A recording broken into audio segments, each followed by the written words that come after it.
שלום, יש עוד 4 דקות, מה אתם בלחץ, מה אתם דואגים? אז רק להזכיר לכולם שאנחנו פה נהנים. תלוי באיזה צד של ה-S&P אתם, אני מיכה מאמריקה מביא לכם את כל מה שקורה מהצד השני של העולם, בסופו שרק אנחנו מבינים, וכל מה שתראו כרגיל הוא דעתי בלבד, או אינו המלצה לפעולה, אינו ייעוץ פיננסי. ג'רום פאואל. מסתבר שג'רום פאואל, נמאס לו, נשבר לו הפין, מזה שנגידי הפד לא מיישרים קו עם העמדות. אז הוא הרים טלפון, אמר, תגידו, איפה יש איזה כנס שאני יכול לנאום בו? אמרו לו, יש איזה כנס, משהו, אנחנו אפילו לא יודעים איך קוראים למקום הזה. אמר, מצוין, תרשמו אותי. אמרו לו, אנחנו לא יודעים אפילו מה זה המקום הזה. אמר, אני אבוא. בסדר, אז הוא בא. אפילו עושים על איזה סטרימינג ביוטיוב? עוד יותר טוב, סטרימינג ביוטיוב. חברים יקרים, תסלחו לי, אני מכין את כל התשתיות לפני, כי אתם יודעים, לא הייתי מוכן שתבואו לבקר אותי.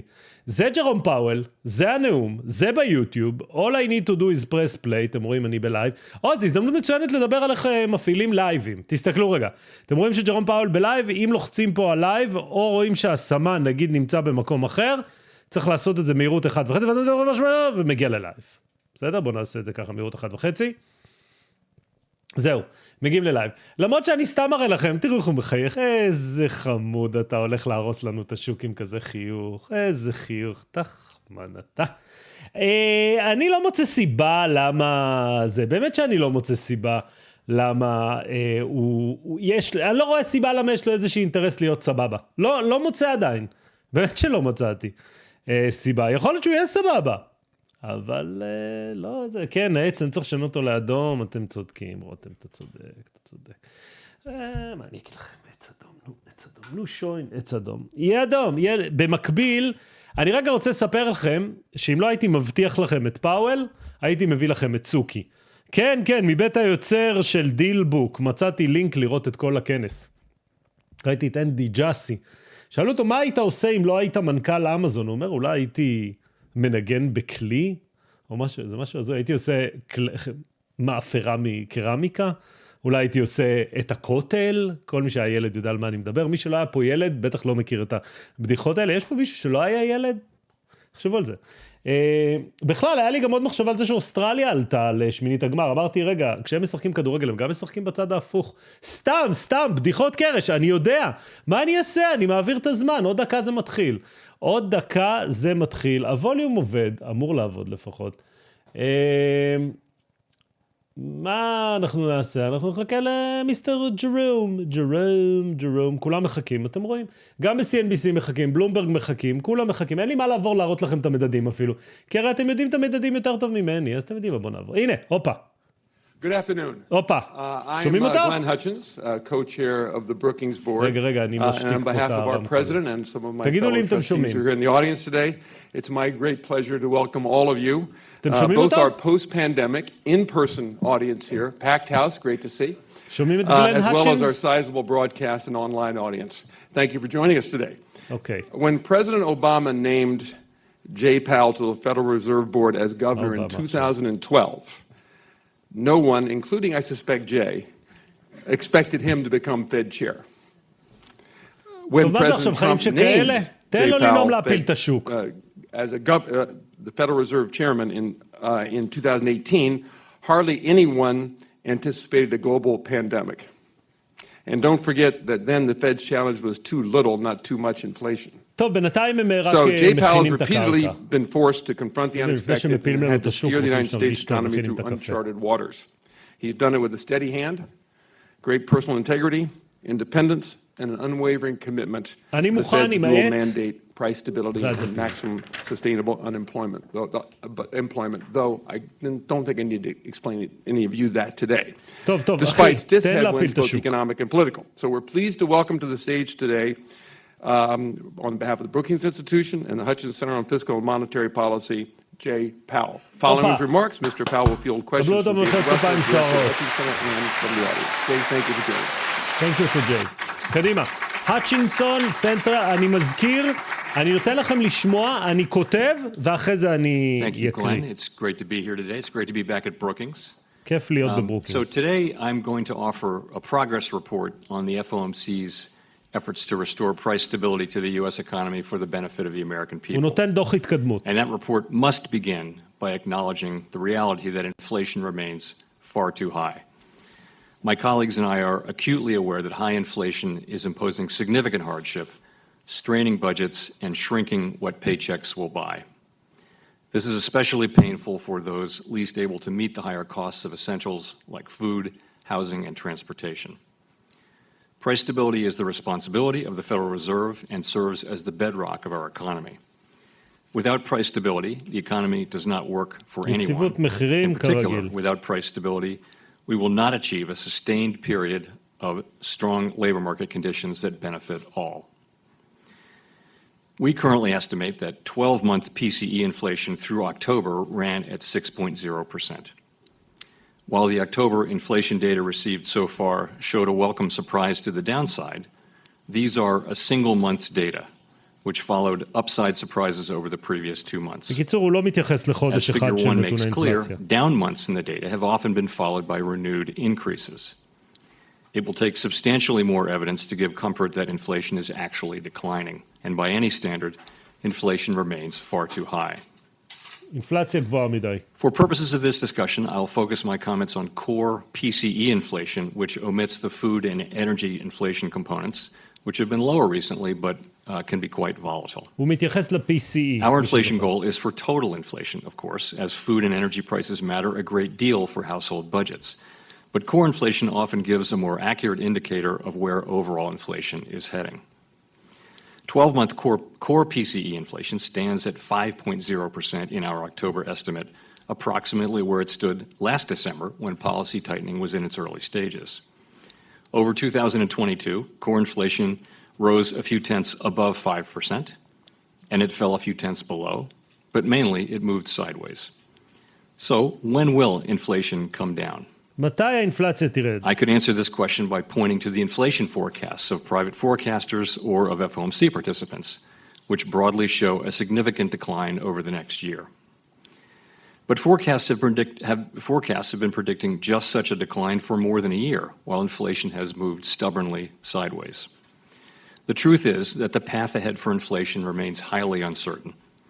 For now, let's put aside the forecasts and look instead to the macroeconomic conditions we think we need to see to bring inflation down to 2% over time. For starters, we need to raise interest rates to a level that is sufficiently restrictive to return inflation to 2%.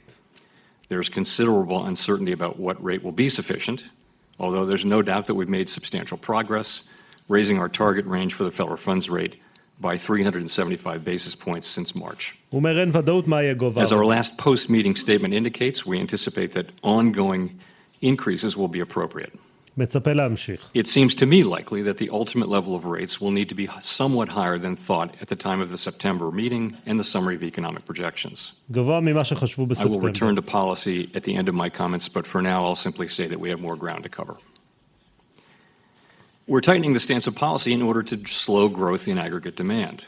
Slowing demand growth should allow supply to catch up with demand and restore the balance that will yield stable prices over time. Restoring that balance is likely to require a sustained period of below-trend growth.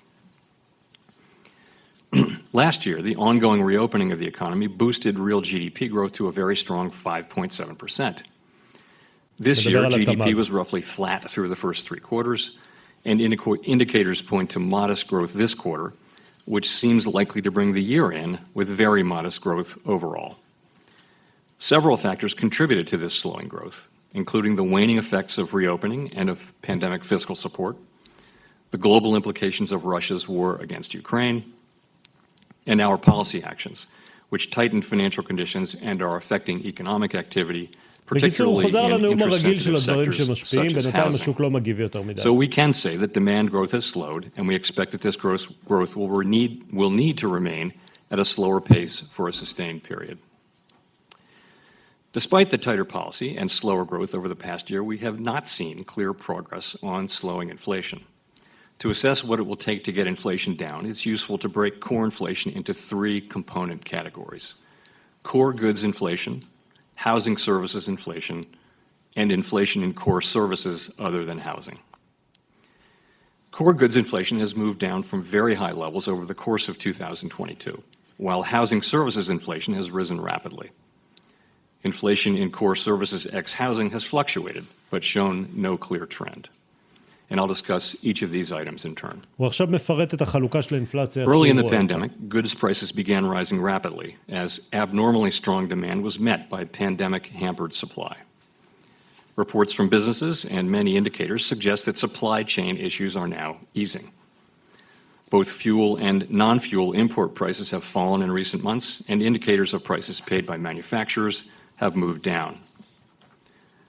While 12-month core goods inflation remains elevated at 4.6%, it has fallen nearly 3 percentage points from earlier this year. It is far too early to declare goods inflation vanquished. אני עושה רגע מעבר קל כדי שנוכל לראות את הגרפים, אנחנו נקבל את אותו נאום עכשיו בדיליי קל. Inflation in core services ex-housing has fluctuated, but shown no clear trend.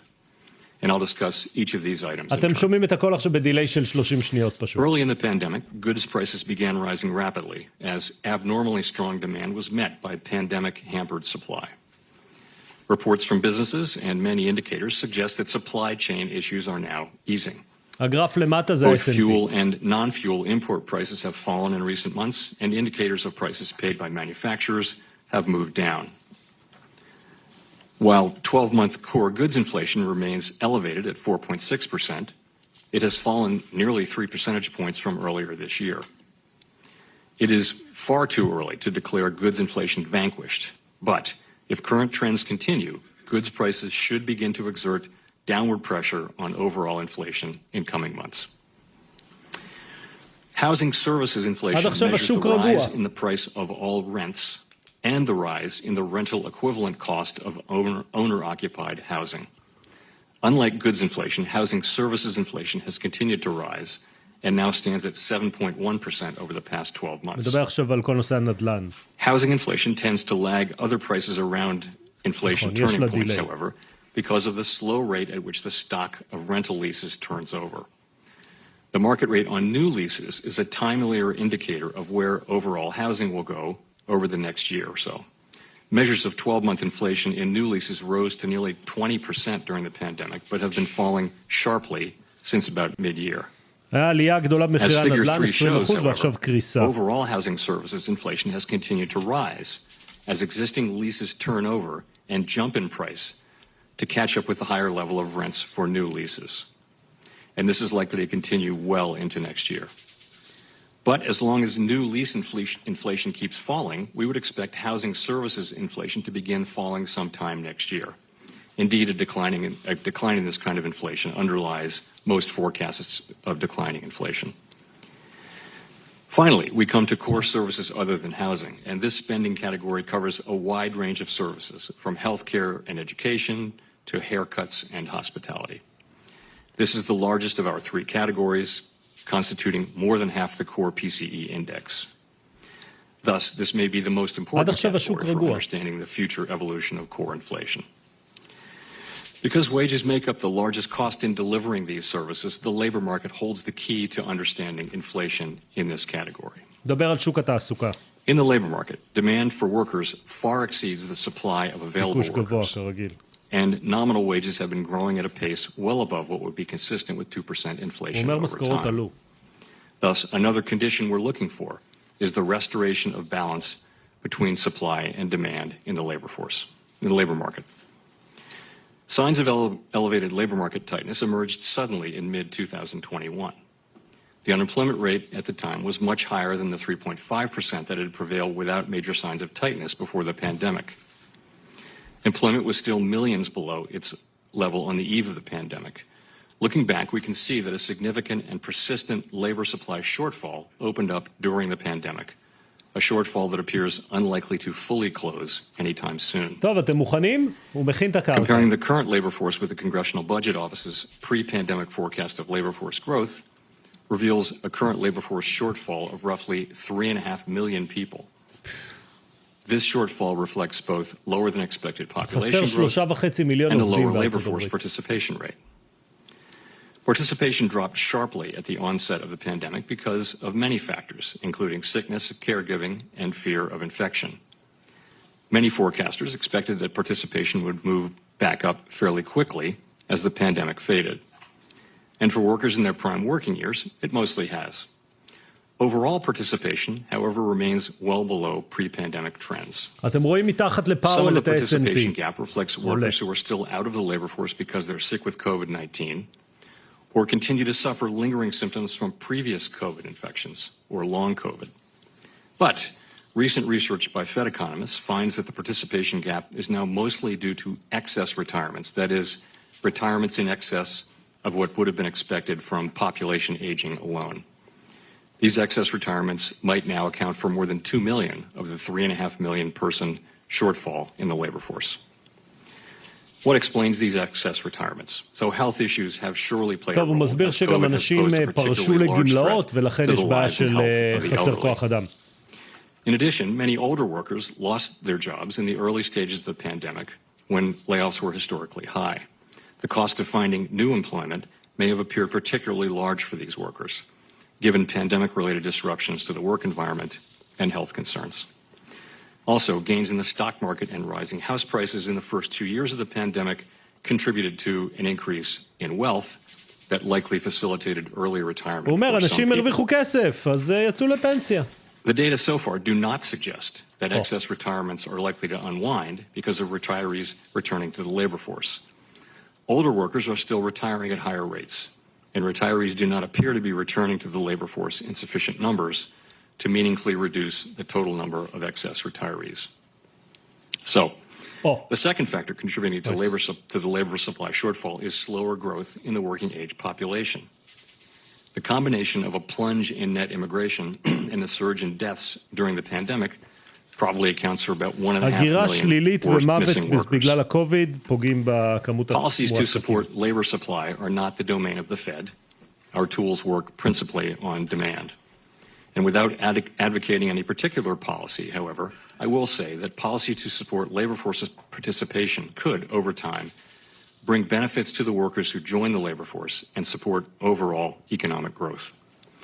Such policies would take time to implement and have their effects. For the near term, a moderation of labor demand growth will be required to restore balance to the labor market.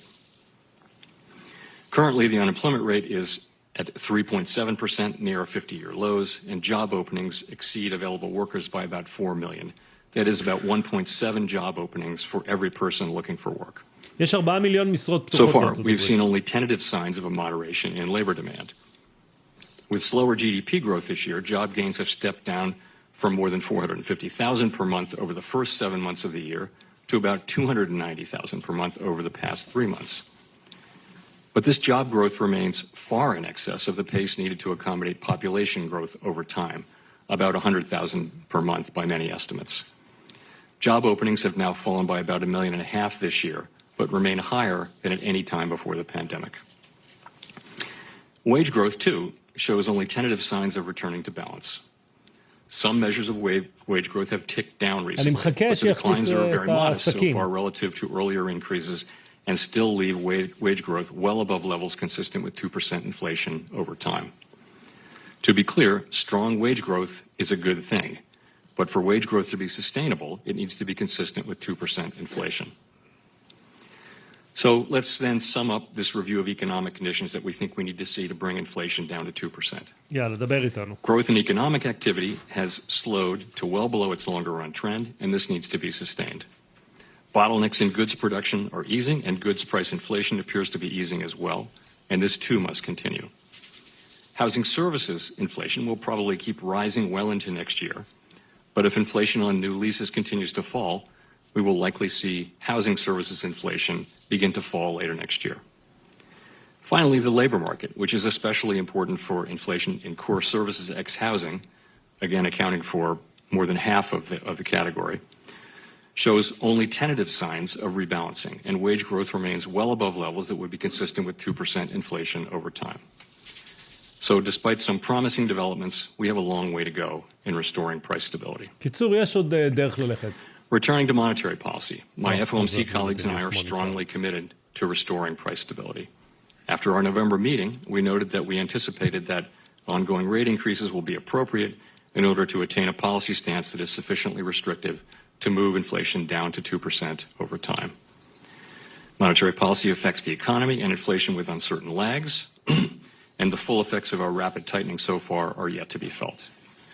Thus, it makes sense to moderate the pace of our rate increases as we approach the level of restraint that will be sufficient to bring inflation down.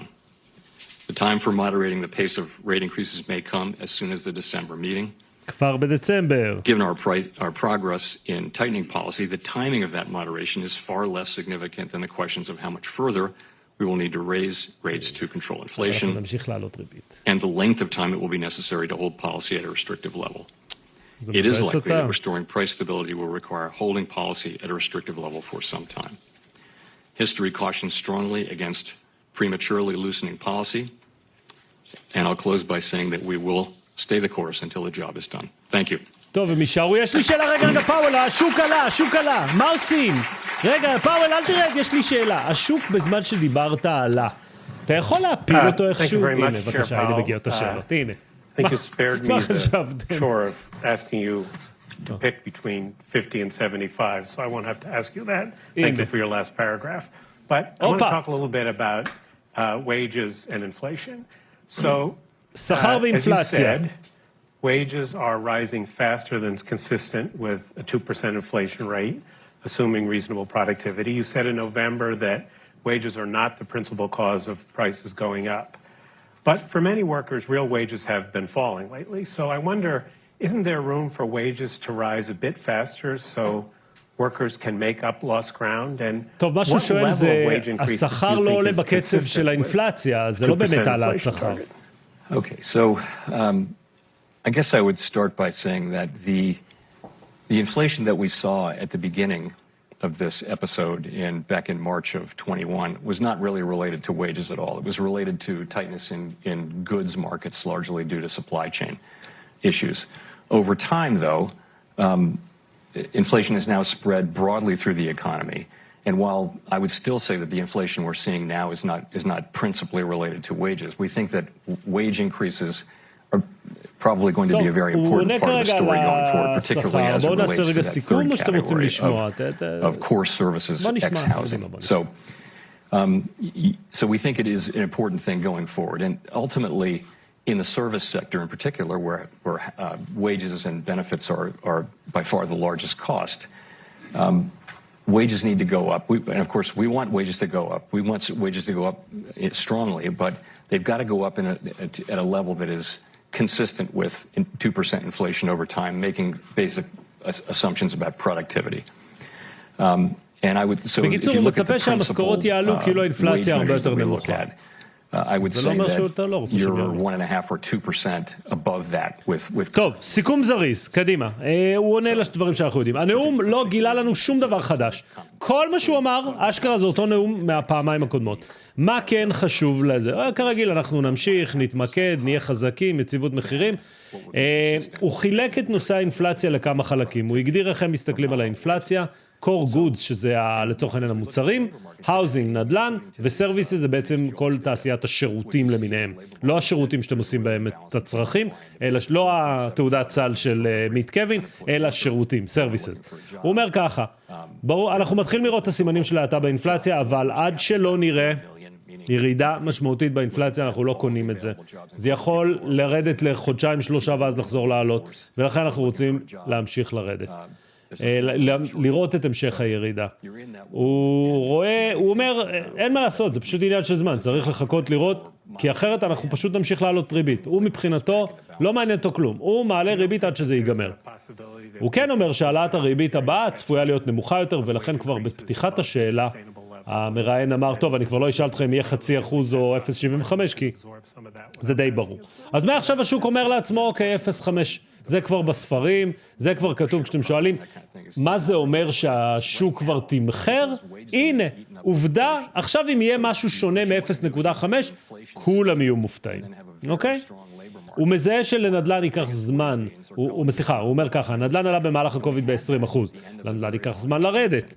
הוא מבין שייקח לו זמן לרדת, רק בשנה הבאה הוא יראה את הירידה של הנדל"ן, ולכן הוא אומר, אנחנו לא נפסיק, כדי לוודא שזה גם קורה. יש בעיות של ביקושי תעסוקה, יש יותר מדי מבקשי תעסוקה למול מועמדים לצורך העניין, הוא אומר, הרבה אנשים יצאו לפנסיה מוקדמת, והם לא במעגל התעסוקה, כמיליון אנשים, הוא לא אמר, אבל זה המספר, כמיליון אנשים נפטרו מהקוביד, ולכן יש כרגע משהו כמו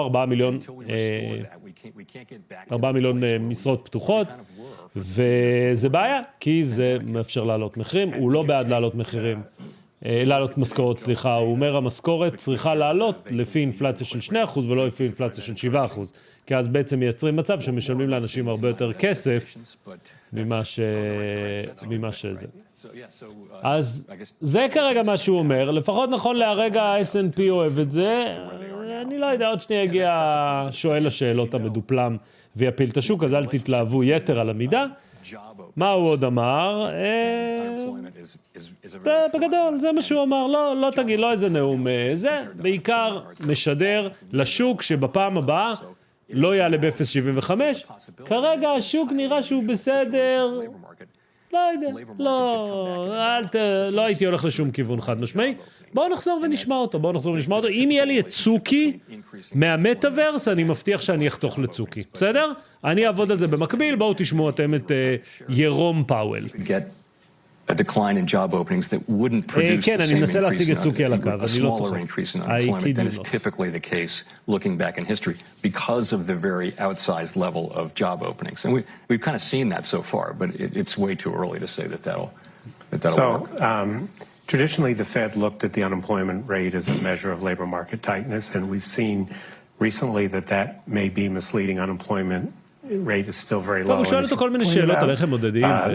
Job vacancies is starting to come down. But to the extent that the Fed still relies on a Phillips curve kind of relationship, going forward, is the natural rate of unemployment a useless concept? What measures will the Fed use to judge labor market slack as we look ahead to policy in the coming years? I think the way we think about it, of course, the standard way to think about it is it's the gap between the actual unemployment rate and the natural rate of unemployment that matters, right? And the issue really, it's not that framework doesn't make sense, it does make sense, but the issue is that the natural rate of unemployment is very hard to identify with certainty, even in normal calm times. But when there's a violent disruption of the labor market, it can move very substantially. And that happened at the beginning of the pandemic. You had the labor market was very much disrupted, and we assumed that the natural rate had moved up, meaning that for any level of unemployment, the labor market is tighter. So we knew that. And I think what was different in this cycle was really that you had to look at things like job openings and quits and reservation wages and just wages overall to tell you that the natural rate of unemployment had really moved up quite a lot. But I don't think it's a problem with the framework, but it is a fact, though, that it's very hard to pin down where the natural rate of unemployment might be when there's this massive disruption of the labor market going on. So do you think that the JOLTS data, the job vacancies per unemployed worker, that's going to be a lasting measure of labor market tightness for you? מתעסקים הרבה בשוק התעסוקה, כי הוא הכי לא ברור. Yes, I think people will tend to, for now, people will tend to look at it. Well, when you tell them you're looking at it, they tend to look at it. They'll look at it. I've noticed that. That's right. I think, I would just say, in this particular situation, we think it's important. And we're going to find out empirically whether that was true. טוב, יש לי שאלה, למה השוק ירוק? פאואל, תענה לשאלה, למה השוק ירוק? יש פה אנשים שעושים שורט ואתה הורס להם את השורט. So this was a unique, in so many different ways. Right. This series of events was different from... One in particular is just that so much of the inflation was due to supply side constraints, which is not a feature of the U.S. economy for a long time. Well, but Vice Chair Lael Brainerd said the other day in a speech that she raised the question of whether long-term changes of the economy... יש לי ידיעה, תוך כדי שאתם מדברים, היום בסביב 11 בלילה, קצת לפני, קצת אחרי, עוד שנייה אני אעלה את הזה, אנחנו לא נעשה לייט נייט רגיל, נעשה לייט נייט מאוחר, כי יש את סם בגמן פריד, הוא מגיע ללייב. תהיו מוכנים. Speech was really terrific on that. כרגע אנחנו ממשיכים לעלות, אז הכל פה מניפולציות, כל השוק הזה זה מניפולציות, תאמינו לי, כולם. השורטיסטים חושבים שזה מניפולציה, הלונגיסטים חושבים שזה מניפולציה, ג'רום פאואל הוא מניפולציה, זה בכלל במטאברס, חבר'ה, מה מניפולציה? הוא לא אמר שום דבר שהפחיד את השוק, אז השוק עולה קצת, נו, ואם הוא ירד עוד מעט, אז מה? שטויות. בוא נשמע אותו. Going into a situation a little bit like the 70s where there will be ongoing repeat shocks, and which would tend to put more upward pressure on inflation over time. We don't really know. I mean, it's a great question. But the question, I guess the real question is, תראו, מה שג'רום פאואל מנסה לעשות בגדול, זה מצד אחד להגיד למשקיעים, תהיו מוכנים, אנחנו ממשיכים לעלות ריבית. מצד שני להגיד למשקיעים, אנחנו מסתכלים על הנתונים ואנחנו לא כאלה אטומים, בגלל שיש הרבה מאוד ביקורת עליהם, סביב כמות העלה וקצב העלה, והאם הם עלו מהר מדי, לאט מדי וכו' וכו'. אז כאילו זה מה שהוא מנסה לעשות, הוא יושב רגוע, הוא מסתכל עליכם, בראש שלו עובר, פה מי שם, תנו לי איזה שם, עשה שורט ואכל אותה. ומצד שני הוא מסתכל על שם אחר פה בצ'אט, והוא אומר עשה לונג ואכל אותה. זה כל מה שהוא רואה מול העיניים שלו. Think about using forecasts of inflation and making policy. If you can't tell us, or if your staff can't tell you with some degree of confidence what inflation is going to be 6, 12, 18, 24 months out, how do you think about that and deciding when you make policy decisions? So I'll say that it is very difficult to forecast inflation now, and one of the reasons is just that the situation is so different from the normal one. And as I mentioned, a lot of it is just that the difficulty is just these supply-side constraints that we had no experience in forecasting that. It was, this was a case of first impression. So that was very difficult. Nonetheless, we do make forecasts. We'll continue to make forecasts. The way I tried to get around that in my remarks was to say, let's put the forecast aside for a second and let's try to identify the macroeconomic conditions that we think we need to see that would put downward pressure on inflation. So that's a way to think about it. We'll continue to make forecasts, but we're going to have to be humble and skeptical about forecasts, I think, for some time. And that calls for a lot of risk management. And the other difficulty, of course, is that monetary policy works with long and variable lags, in particular inflation. Is at the end of that train. And so if you're waiting for actual evidence that inflation is coming down, it's very difficult not to over-tighten if that's all you're doing. So we have a risk management balance to strike, and we think that slowing down at this point is a good way to balance the risks of slowing down on the face of rate hikes.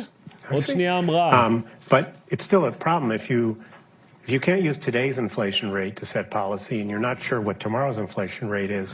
אני רגע רוצה, אני מוריד שנייה את זה, אני מסתכל את התגובות שלכם, אני בכוונה לא מעלה אותם, כי זה נורא משעשע, מי שקורא פה את התגובות, בין השורטיסטים ללונגיסטים, אתם הורגים אותי פה מצחוק, אני חייב להגיד לכם, אם תחזיקו חזק את השורט, תגדילו, תקטינו.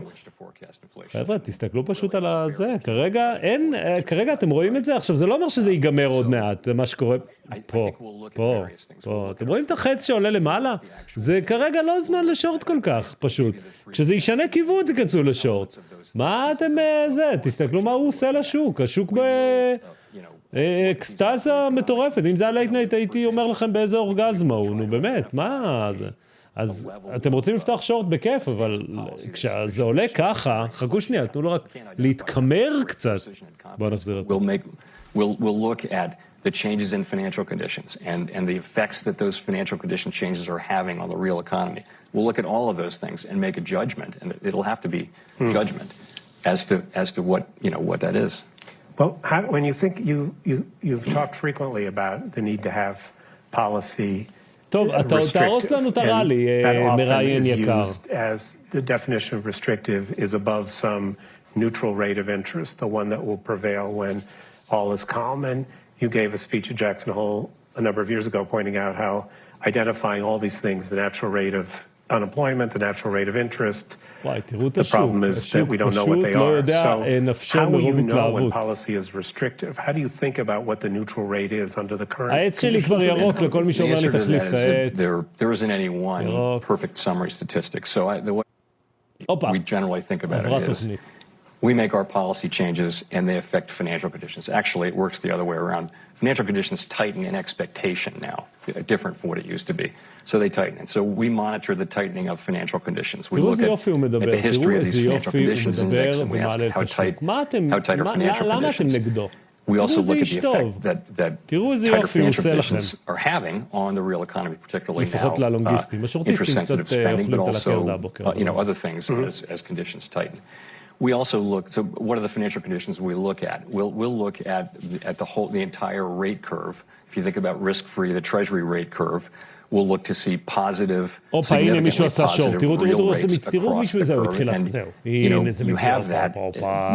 You can argue about the short end, but you've got to pick some sort of a forward-looking reading for inflation. And I think, inflation compensation in the markets definitely reflects confidence in us bringing down inflation. So you've got real rates really across the whole yield curve. You also look, though, at credit spreads and what are private companies borrowing at, because most borrowing doesn't happen at the federal funds rate. It happens in many other places. We look at asset prices, we look at exchange rates, which are just another asset price. We look at all those things, and we try to make a judgment about whether looking at, put some weight on the real interest rate curve, some weight on the other aspects I talked about. I think you have to make a judgment at the end, though, that you're restrictive. So an estimate of the neutral rate of interest didn't seem to be one of the big factors in that list you gave? No, it's in there. It's in there in looking at the real rate curve. So you look at the real rate curve, you'd want real rates to be above what we'd estimate as the longer run neutral rate. Mm-hmm. The issue is,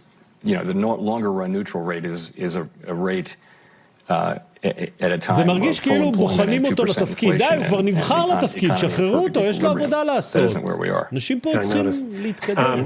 Can I turn to the balance sheet for a minute? I'm going to turn to questions from the audience in a minute. לא, question for the audience. What criteria are you going to use to decide when to end the shrinking of the balance sheet? Is it the economy? Is it whether money markets are functioning well?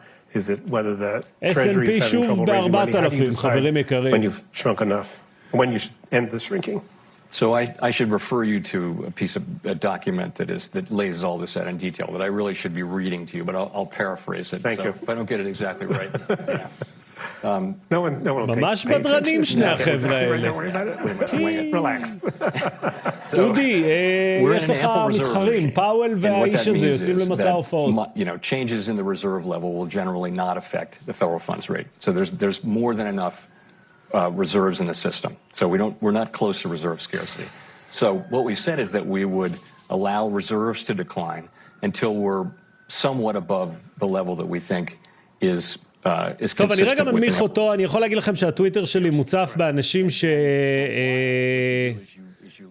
בוא נאמר את זה ככה, מביאים את עצמם להנאה מאוד גדולה, בעיקר סביב ה-S&P שכובש את ה-4,000, עלייה, כל מה שזה עכשיו קוראים לסנטה, כולם מדברים על סנטה, וכשאני רואה את כולם כל כך מתלהבים, אני אומר לעצמי, אוי, זה פחות זה.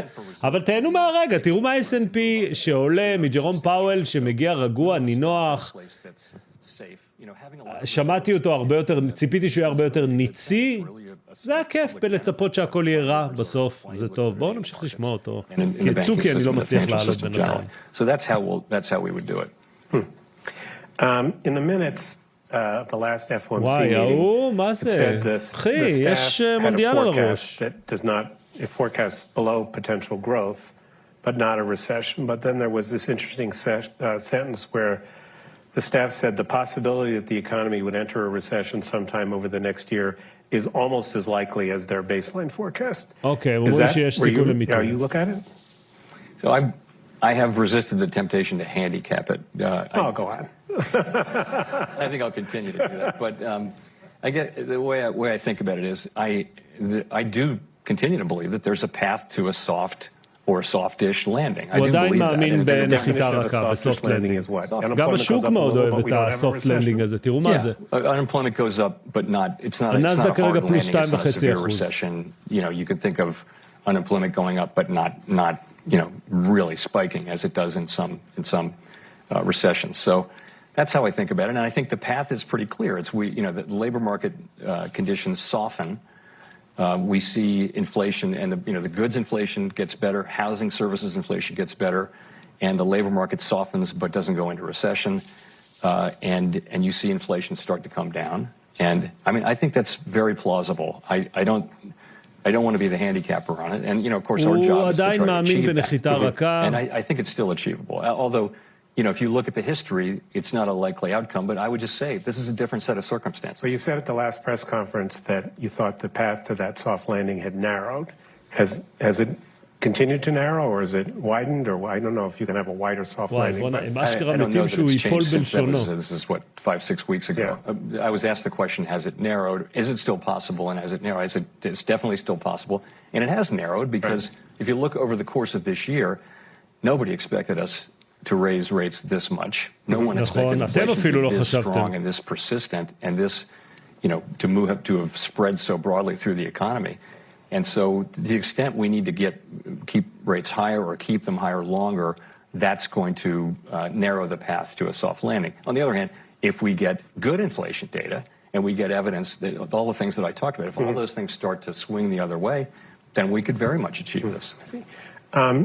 In August 2020, you announced a new framework for monetary policy, the flexible average inflation targeting framework. And I wonder whether there's anything in that you think we should be rethinking now in light of the recent experience. So we said we would do another framework review in 5 years, and so that would be to bear fruit in 25 or 26. So that's what we're going to do. We're going to stick to that. I think we need to see this through a full cycle. We need to see the other side of inflation and what the economy looks like after this historic episode to really make good judgments about that. I will say, though, that aside from the framework itself, we implemented it through guidance of various kinds, and we put in really strong guidance because there were a lot of doubters that we would ever achieve 2% inflation. If you remember, that was the main criticism. Little did we know. But one piece of guidance that we gave was, and I don't think this had anything to do with or much to do. Let's say it that way. It didn't have much to do with all this inflation we're experiencing, but the one piece of guidance that we gave that I probably wouldn't do again was we said we wouldn't lift off until we saw both maximum employment and price stability. And I don't think I would do that again. Okay. Because I think it limited it's the tail risk. We tend as human beings to underestimate tail risk. 11:50 בלילה, סם בנקון-פריד, אנחנו עושים late night, אז תכינו את הקפה. 11:50, סם בנקמן-פריד, נעשה late night, נשמע אותו בלייב בינתיים, ותראו את ה-S&P עולה לו לחלל. And yet here we are. So it turns out that when you invite the chairman of the Federal Reserve to speak at Brookings, a lot of people email you questions. Most of them are questions I've already asked or questions that were so poorly framed that I couldn't even understand the question. But somebody asked me this one, and so I want to give that person an opportunity to get an answer. What do you like to do in the morning before you start work? Work. No, I'm a super early person, and I read a bunch of newspapers and drink my coffee in peace.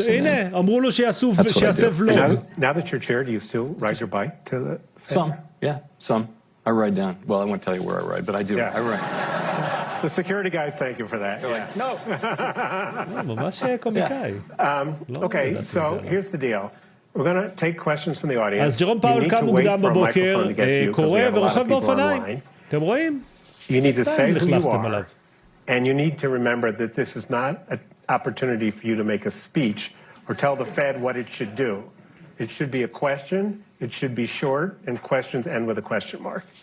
So, שמעתם? שאלה מסתיימת בשאלה, בסימן שאלה. And then Jonathan?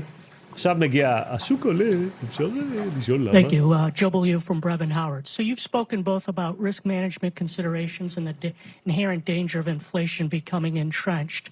So I was wondering, how much do risk management considerations suggest a terminal rate higher than would normally be expected to achieve your policy goals? So I think there are a number of dimensions, and it wouldn't necessarily one of them would be potentially a higher rate, but more I would think one risk management technique is to go slower, right? To go slower and feel your way a little bit to to what we think is the right level. Another is to hold on longer at a high level and not loosen policy too early. I don't want to over-tighten. We, my colleagues and I do not want to over-tighten because הוא אומר, אנחנו לא רוצים להדק יותר מדי, שואלים אותו מה הניהול סיכונים שלו. So that's why we're slowing down and going to try to find our way to what that right level is. But I mean, theoretically, it's another dimension, but it's not. It wouldn't be my first choice. Thanks. Jonathan? לא אמר איפה הוא שם את הסטוקס. Hi, thanks. Yeah, Jonathan Pingle with UBS. So I had a question about the imbalance between labor supply and labor demand.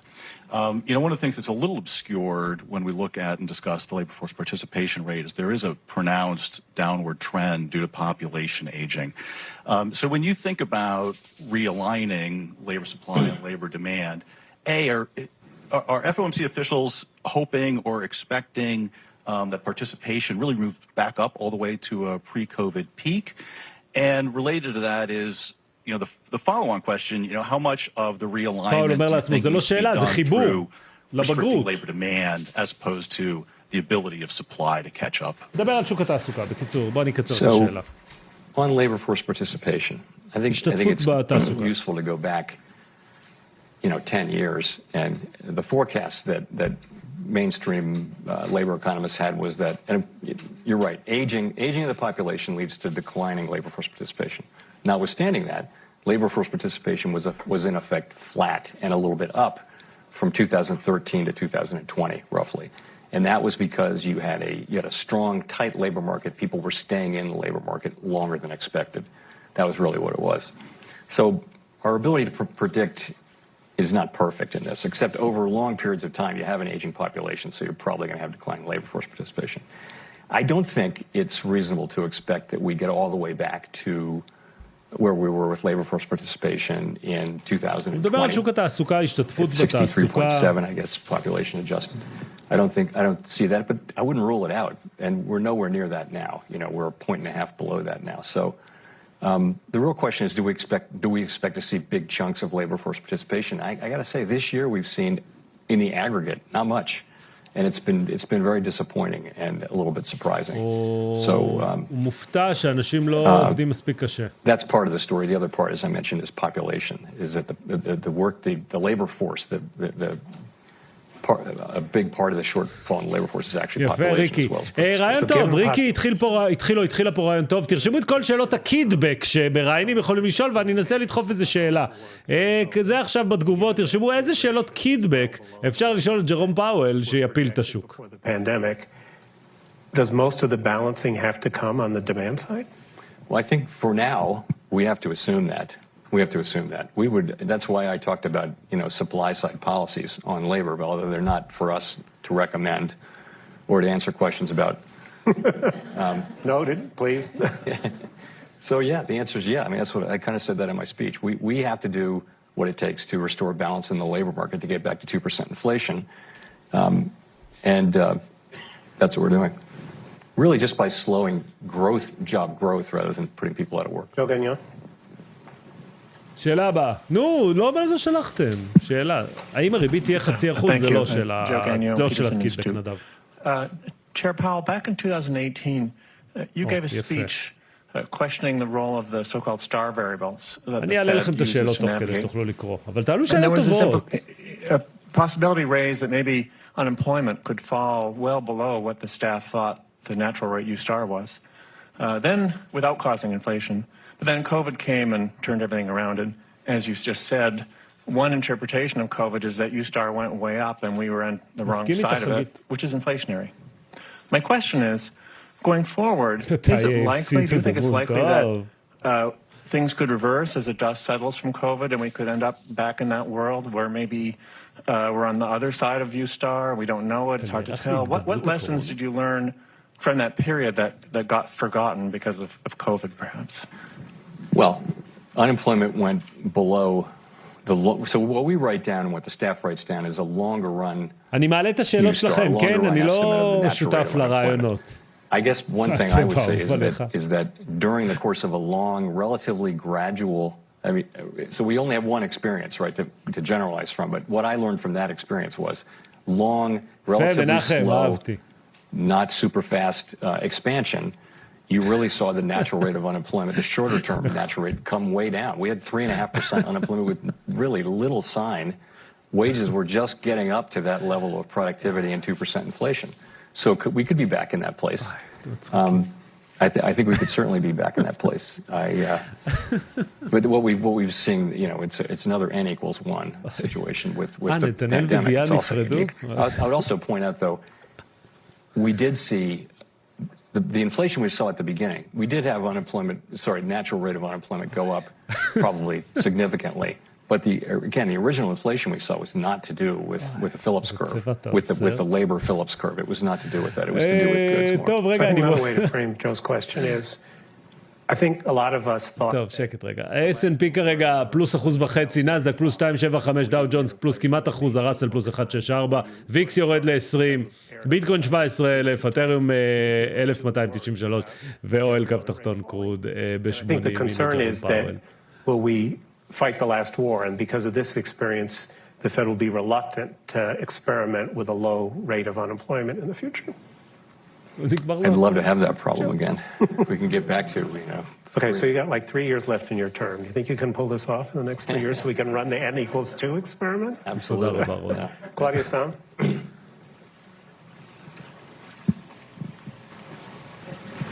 Hey, Claudia Sam Consulting. So the question I had is, we've had unexpectedly fast and large rate increases this year, and that has pushed up the dollar relative to basically any currency in the world. We've seen likely more financial market instabilities. So the Federal Reserve's dual mandate is for the United States, and yet are you worried that a severe global recession or financial market turmoil would come back to make it harder for us to achieve the U.S. dual mandate? Thanks. מה אתה אומר, לשאול אותו אם יש לו טסלה או אם לי יש טסלה? We do, of course, look at global developments. We have a domestic mandate, of course, as every central bank does. But in this world, טוב, אני סתם נותן לכם לשמוע אותו ולשאול שאלות, כן? הוא לא אומר שום דבר חשוב כרגע, למיטב ידיעתי. Very carefully. We really think, and my colleagues and I really think, that the best thing we can do for ourselves and for the global economy is to get inflation under control as quickly as possible. כמה פעמים הוא יכול להגיד את המשפט הזה ולא להימאס לו? זה כמו להגיד קדימה מתחילים בכל וידאו. And inflation becomes entrenched, and then we have to go in later. The evidence is that the employment costs of bringing inflation down only rise with delay. So at the same time, we don't want to do any more than we have to do, but we feel like as a risk management matter, we needed to do what we did. And feel like we're now in a place, again, as I said, where we can slow down and try to reach that ultimate level. But how much do you worry about Claudia's question implies is we do something with rates, other people are forced to do things with rates, that ends up spilling back to us and makes it harder for you to do it. So you have to take that possibility into consideration.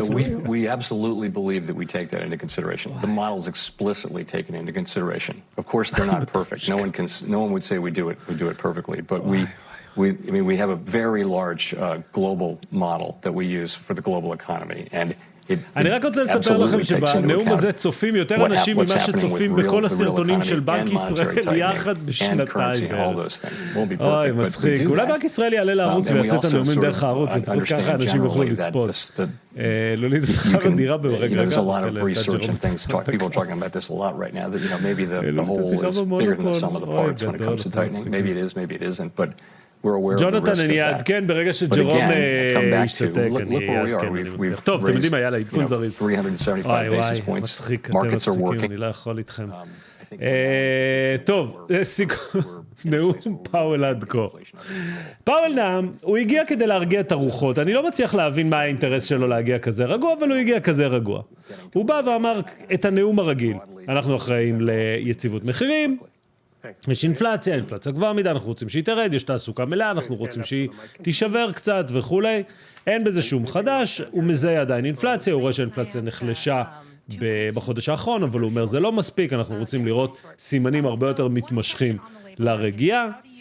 והדרך עדיין לא ברורה, הוא לא מוריד העלות ריבית, הוא אומר אנחנו נמשיך לעלות ריבית, אבל נמשיך בקצב רגוע יותר. במילים אחרות הוא מוריד את 0.75 מהשולחן ומשאיר את 0.5, ולכן גם השאלה הזאת אפילו נגנזת ואפילו לא נשאלת.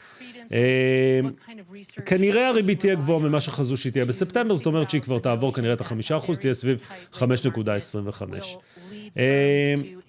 הוא רוצה לראות, הוא מתחיל לראות ירידה בביקושים, הוא מתחיל לראות ירידה בתמ"ג, הוא מחלק את האינפלציה לשלושה חלקים, core goods שזה המוצרים, housing שזה הנדל"ן, ו-services שזה השירותים, והוא אומר core goods אנחנו מתחילים לראות החלשות, נדל"ן ייקח כמה חודשים, שמעתי שגם בישראל נדל"ן נחלש, שימו לב, ידיעה מפתיעה, כי בישראל המחירי הנדל"ן רק עולים חוץ ממאז שאמרנו שהם לא רק עולים, ושירותים. בשירותים הוא אומר צריך להוריד את המים ונקות את הידיים אחרי שיוצאים, אבל בלי כל קשר, הוא אומר שצריך לשים לב, האינפלציה כרגע עדיין לא נעצרה בצורה משמעותית, נדל"ן יש דיליי, והוא עדיין, הוא מזהה שיש קריסה, הבעיה שאין מספיק עובדים. ועד שלא יפתרו את בעיית ההגירה, תהיה עדיין בעיית עובדים, וכל יש בעיית עובדים, משכורות יעלו, כל עוד משכורות יעלו, בלגן. אבל הוא מסמן שהוא רואה, כן, התקדמות. הוא מאוד תופח לעצמו על השכם בנאום הזה, והוא אומר, כן, אנחנו, we will moderate the pace, והשוק שמע את זה והגביר את הפייס, עלו בערובה, או ישבו מתחת לערובה וקראו לסנטה, סנטה בו. ומאז ה-S&P, כמו שאתם רואים אותו, יש אפילו התראה שקפצה על הסילבר, עולה ועולה ועולה ועולה, נכון לזמן זה ה-S&P כבר בפלוס 3.44, ה-S&P בפלוס 2%, המניות הסיניות בשורט סקוויז של החיים, XPV עולה כבר ב-48%, וכן, זה, אני לא מבין מה משרת אותו הנאום הזה, בעיקר אם הוא יודע שהאינפלציה עומדת לקרוס בשבוע הבא. אם הוא יודע שהאינפלציה עומדת לקרוס, אז בסדר, סבבה. אם הוא לא יודע את זה, למה לעשות את זה? למה? זה כמו להגיע ולא לעלות אתם בפה. נכון, מישהו עשה את זה היום וחטף גול. בערך כזה, כאילו, למה לעשות את זה? זה דבילי זה. זהו. טוב, אבל אני מחפת לי להיות דובי, אני לפעמים בא דובי, ואז זה. טוב, מה קורה עם הלייקים? תגידו, לא בדקתי. 551 בוא נהיו זה 1,000 ומשהו צופים. מה יש לכם? מה אתם קמצני זה? קמצני לייקים? מה יקרה? למה זה? למה? זה בלייק, זה בחינם זה בלייק. בוא נחזיר את הווליום. האמת לא ראיתי ג'רום פאואל נינוח ככה הרבה זמן. נטפליקס טסה כי פאואל חי בסרט, לא, אתה מצחיק אתה. מה קרה לניו היום? כל הסיניות בשורט סקוויז מטורף. מה אני אגיד לכם? השורטיסטים ייצרו את מה שאתם רואים כרגע. מה שאתם רואים כרגע זה השורטיסטים שכל כך בשורט כבד שניבלו.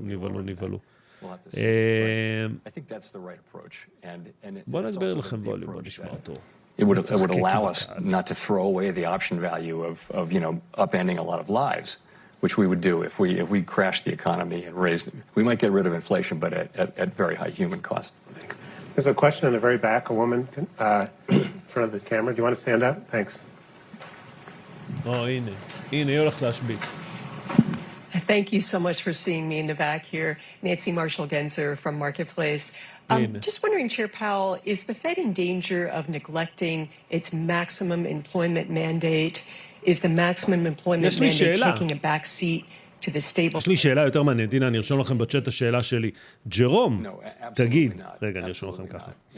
ג'רום, תגיד, זה נשמע לך הגיוני שקרנות הפנסיה בישראל מונעות מהציבור לדעת מה הם קנו ומכרו? מה הם קנו ומכרו? זה הגיוני? סימן שאלה? לא יודע, זה נשמע לי כמו שאלה לגיטימית לשאול את ג'רום פאואל, כי בישראל אף אחד לא עונה לשאלה הזאת. בואו נחזיר את הווליום, נראה אם הוא יענה על זה. אתם יכולים לראות הנאסדק פלוס 3.14. You know, these short inflation-driven business cycles, and we were able to reach, you saw where we were 3.5% unemployment. Those are really good for, very beneficial to our society to have these long expansions, and the benefits start to go to people at the lower end of the spectrum in the 7th or 8th year in the last cycle. So I think the two things go together. Right now, the labor market is incredibly strong. Again, before this thing, we've never had 1.7 job openings for every unemployed person. So this is a great labor market in that sense. ואם לא קיבלת את רבעון 3, אין לך קנייה ומחירה אחת, קיבלת תשואה, מספר. בוא אני אגלה לך. רגע, ודים כתב שקיבלתי רבעון 3. אז זה לא נכון, ודים, בוא אני אגלה לך שהאחוז שכתוב תשואה שאתה קיבלת, אני קיבלתי אחוז יותר טוב. אתה יודע למה? ככה, שני בני זוג מקבלים על תוכנית מחכה S&P 2% שונים. איך זה קורה? כי אין לך מושג מה קנו ומה מכרו, אז אתה לעולם לא תדע. אז זה לא נכון, אין לך פירוט. בואו נחזור אליו. So right now, a lot of analysts are arguing or believe that China's zero COVID policy הנה צ'יינה, קיבלתם to סין. take a toll on the Chinese economy, but also likely to weigh on the global economy due to the size of China's market and its position in the global supply chain. So we're just wondering about what impact or how much impact do you accept that continuously slowing Chinese economy would have on the U.S. economy or the Fed's next interest rate moves? And is China's current economic situation טוב, שאלה טובה, שאלה על סין, יאללה. דרך אגב, תסתכלו, אתם רואים את הקו נעצר בנסדק?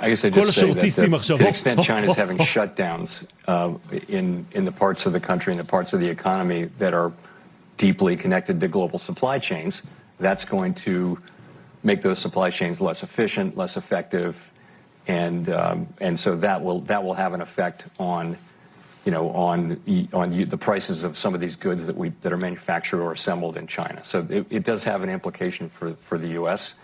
It's hard to say how big that will be without knowing how persistent, how long these lockdowns take place for. The gentleman behind you. Thank you. Evgeny Shago with Public Citizen.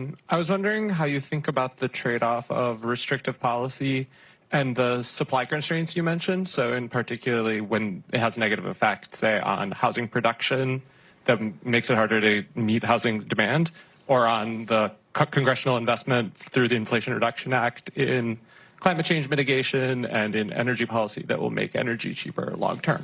How do you think about that trade-off? Yeah, I don't think our restrictive policy would have much of an effect on the sort of climate mitigation investments you're talking about. In terms of housing, there are two things. One, there's sort of a longer run housing shortage that we have. But in the meantime, we had coming out of the pandemic, rates were very low. People wanted to buy houses. They wanted to get out of the cities and buy houses in the suburbs because of COVID. And so you really had a housing bubble. You had housing prices going up at very unsustainable levels and overheating and that kind of thing. So now the housing market's going to go through the other side of that and hopefully come out in a better place between supply and demand. But none of this really affects the longer run issue, which is that we've got a built-up country and it's hard to get zoning, it's hard to get housing built in sufficient quantities to meet the public's demand. So I want to thank you, Chair Powell, for being generous with your time, and thank you all for coming in. I want to appreciate everybody asking short questions, which it's the first time in my experience in 8 years in Brookings that's happened. I'd like it for all of you to stay in your seats for a minute till the chairman can leave safely. And if you have paper at the coffee cups or something, take them to the back of the room and dispose. תודה רבה, ג'רום, לא ללכת, אנחנו עכשיו מסכמים. ג'רום פאואל, תודה רבה, הללויה. וואו, וואו, בונה. מה עשית לנו, ג'רום? מה עשית לנו, ג'רום? אז חברים יקרים, ג'רום פאואל סיים את הנאום שהיה אמור להפחיד את השוק. במקום ג'רום, גרנד מאסטר פפטיר, עושה את מה שרק הוא יודע למה הוא רוצה לעשות כרגע, וזה להעלות את השווקים. S&P עולה כרגע ב2%, נסדק עולה ב3.4%, דאו ג'ונס עולה ב1.2%. דווקא הדאו לא מתפקד, מי יודע מה, מעניין. ראסל עולה ב2.02, ויק סגר את הגאפ פה ב2060, וביטקוין שבבוקר כבר סימל שמשהו עומד לקרות, קרה 17,100. פטריון, אותו 1,300.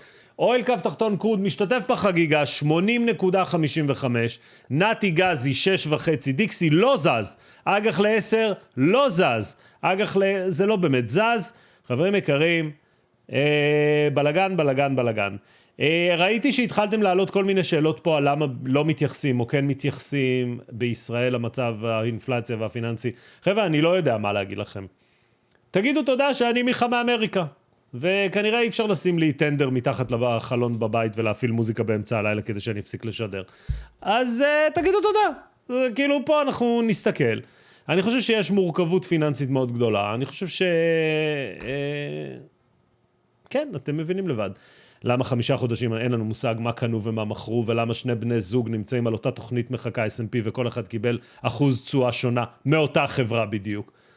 כן, זה כרגע המצב. אז זה כרגע השתוללות של השורטיסטים. אנחנו, אני רגע רוצה להראות לכם רק מים אחד משעשע.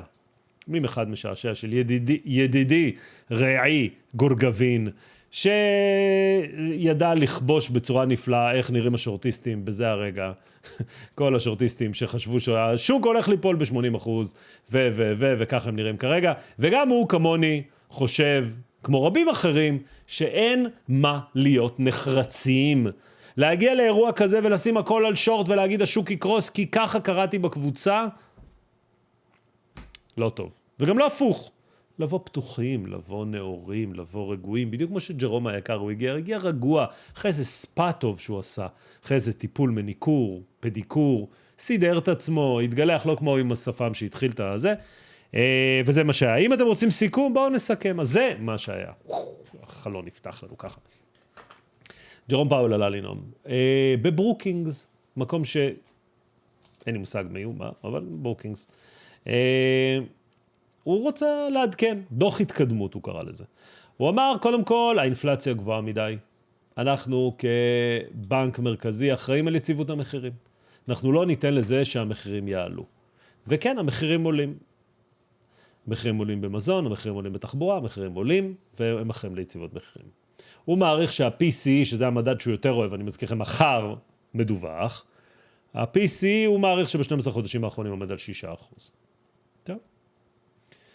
הוא יודע שה-CPI ירד, הוא אומר, אבל חודש אחד, חכו, תנו לזה לרדת יותר. יכול מאוד להיות שהוא יודע שהוא הולך לרדת הרבה יותר. קיבל את אתם יודעים, קיבל איזה צאת עליהם מתחת לדלת, אמרו לו, תקשיב, הולך להיות דוח טוב, תרפה למה, ייכנסו בך ברבק. אז יש מצב שזאת הייתה הסיבה לנאום המאוד מאוד יוני שהוא הפעיל, באמת נאום יוני. אז או מישהו שם לו מסעית מתחת לחדר, או שאני לא יודע מה. והוא אומר, אין מה לעשות, אנחנו נלחם באינפלציה, נקודה. אנחנו נמשיך לעלות ריבית, אולי לא בקצב המטורף שאלינו, לקראת סוף הנאום אפילו מוריד את 0.75 כאופציה, ואומר, זה יהיה 0.5%. הוא לא אומר 0.5%, אבל לכולם זה די ברור שזה 0.5%. הוא אומר, הריבית תהיה קצת יותר גבוהה ממה שחשבנו בספטמבר. צריך ללכת אחורה לספטמבר לראות לדעתי, אז הם אמרו 4.5 או 4.75. כנראה תהיה סביב 5%. דרך אגב, אני מזכיר לכולם שכל עוד ישראל לא מעלה ריבית כמו ארצות הברית, השוק בישראל, שוק ההון בישראל ימשיך להיות חלש בלי הרבה ליקווידיטי, כי לא כדאי להכניס את הכסף לבורסה בישראל. זה לפחות מה שאני למדתי בכלכלה, ואם לא למדתי נכון, מוזמן, נגיד בנק ישראל להסביר לי שאני טועה. או מנכ"ל הבורסה שכרגע אין לו ליקווידיטי והספרדים אדירים. יש ירידה בביקושים, יש תמ"ג שטוח, יש פתיחה מחדש, מחלק את האינפלציה לכמה חלקים. בגדול, הוא ממשיך לעבוד. כאילו באמת, לא איזה נאום, לא יכול להגיד לכם ששמעתי שום דבר חוץ מהמשפט הבא שכולם נהנו ממנה, שאמר, we are going to moderate the pace, או מרגיעים את הקצב. מי שלא יודע מה התכוונתי ביוני, יוני יש יונה ויש ניצה, יש יונה ויש נץ, יונה זה להיות יותר נעים הליכות, מכבד את האחר, נץ זה להיות כיסא פלסטיק לבן בבריכה בימית 2000, זה ההבדל. בדרך כלל הוא כיסא פלסטיק, כתר פלסטיק ימית 2000, היום הוא בא יונה עם מלא של זית. ולכן השוק מאוד אהב את זה, נכון לנקודת זמן זו, שאני עזבתי את השוק, השוק ה-S&P כמעט 2%, 1.94, הנסדק 3.29, דווקא דאו ג'ונס לא מתפקד מספיק חזק, 1.19, ראסל 1.98, ויקס נחלש לאזור ה-20, וכו' וכו' וכו'. אז זה, כן, כל מי שמתקן את היוני וניצי, חבר'ה, תזרמו. תודה רבה פטריק. על הסופר צ'אט, אני מקווה שנהניתם מהשידור החי הזה, תודה רבה למריאל, תודה רבה לאלי, מה דעתי על הגאפ המדדים של 10 לחודש? תראה, קודם כל, לדעתי מה שקורה כרגע מאוד הפתיע את כולם, ולכן זה צים, איך קוראים לחברת צוללות הגרמנית? יכול להיות שהם צריכים צים וכאלה. יש מצב שה-S&P, אם הוא מסיים יותר גבוה מההתנגדות הקודמת, יהיה פה בעלה גדולה, יש לנו פה גאפ באזור 407, דעתי תהיה בעלה גדולה של השורטיסטים, יש עכשיו מלחמה מאוד מאוד חזקה, סביב המחיר של 403, אתם רואים למה יש לנו פה התנגדויות. בואו נראה, השברים קיבלו הרבה אנרגיה. אז יפה. הנה, יובל עדכן מה זה ברוקינגס. רגע, מוסד ברוקינגס הוא ארגון ללא מטרות רווח שבסיסו בוושינגטון הבירה, המשימה שלו היא לבצע מחקר מעמיק שיוביל לרעיונות חדשים לפתרון בעיות העומדות בפני החברה ברמה המקומית, הלאומית, העולמית. מגניב. אוקיי. אתם לא רואים, נו. אז רגע, מההתחלה. אוקיי. תודה שבאתם סתם. בקיצור, S&P, זה, הנה הקו, הנה זה, אני יודע שאתם לא רואים. הנה, עכשיו אתם רואים. מה רציתי להגיד לכם? ככה. בוא נעשה את זה. בוא נעשה את זה. היום זה קורה. מיד אני מעלה את thumbnail הזה, שידבר על זה שבעוד כמה שעות, 4 ומשהו שלי, 4:50, תוסיפו 7 שעות. סביב ה-11 בלילה, 12 בלילה שלכם, שני האנשים האלה נפגשים. סם בנקמן פריד ומיכה סטוקס טו דה מון. לא צבעתי את הפה, זו פאה חדשה. מיכה סטוקס טו דה מון, סם בנקמן פריד, נהיה בדיל בוק יחד. ביקשתי מאנדרו רוס סורקין, זה אנדרו רוס סורקין, בואו אני אראה לכם מי זה אנדרו רוס סורקין, רק שנייה, אני אעביר כל הבקים, 17 פעם ניסיתי להפעיל את זה. בק, נו, דיל בוק, סאמיט, רגע. דיל בוק סלש סאמיט. גיליתי היום משהו שלא ידעתי על אנדרו רוס סורקין. אנדרו רוס סורקין, מארגן, זה אנדרו רוס סורקין, יהודי יקר, שאפילו שאל את אנדי ג'סי, למה אתה נותן לספר של ארווינג להתפרסם? אז אני לא יודע אם בנימין נתניהו דיבר בכנס, כי את זה לא ראיתי. אנדי ג'סי דיבר, צוקי מדבר עכשיו, זלנסקי דיבר, ילן דיברה, לא יודע מי עוד. אז סם בן פריד היום ידבר, אפילו בן אפלק מקים אולפן חדש. סם בן פריד ידבר. עם אנדרו רוס סורקין. ומה גיליתי על אנדרו רוס סורקין? אתם מכירים את הסדרה ביליונס? מכירים? יפה. מסתבר שהוא איך החליפו לנו את זה? את דמיאן, לואיס, בובי, אקסל רוד. אז מסתבר שהוא קו-פרודוסר. כן, תאמינו לו, קו-פרודוסר, איזה קטעים. לא ידעתי את זה אפילו. אז הנה, רוס סורקין, בבקשה, פרוגרם קריאטור, אנדרו רוס סורקין. אז יאללה, קיבלתם עוד פריט מעניין, שהיה, ג'יילו גם מופיע, היא הייתה גם בקהל, בוודאי. אז זהו. מה עוד יש לי לספר לכם? זהו, אנחנו ניפגש בלילה. תראו איזה יופי. תראו איזה תמונה, איך הוא מסתכל, לא מבין מי זה האיש הזה. זה פשוט. לא יכולתי לייצר תמנל יותר זהו, תודה לכל מי שהיה, תודה לכל מי שהשתתף. אני מקווה שהשוק ימשיך לעלות. מה אני אגיד לכם? אנחנו בסך הכל מגיע גם לנו, העם בציון, סנטה רלי. מה? לא מגיע לנו סנטה רלי? מה? למה לא? סנטה הוא לא דמות מפלגת, סנטה היא דמות מחברת. אז אמנם אין לנו קריסמס טרי, יש לנו חנוכה בוש, זה אותו דבר, אפשר לשים מתנות מלמטה. זהו. מה תשאל אותו? אני אשאל את סם בנקמן פריד, למה אתה מניאק? ככה. Why are you a maniac? למה עשית את זה? למה?